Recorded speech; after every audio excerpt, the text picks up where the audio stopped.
Imagínate caminar por la calle y ver cientos de arañas cayendo del cielo como si estuviera lloviendo. Esto ha sucedido en Brasil y Australia, y aunque parece una pesadilla, tiene una explicación científica.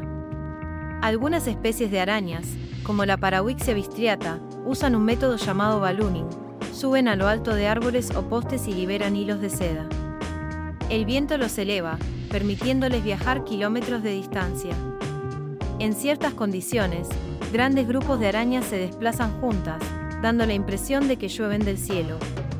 Aunque la imagen es aterradora, estas especies no son peligrosas para los humanos. Pero, ¿te imaginas salir a la calle y ver una nube de arañas descendiendo sobre ti?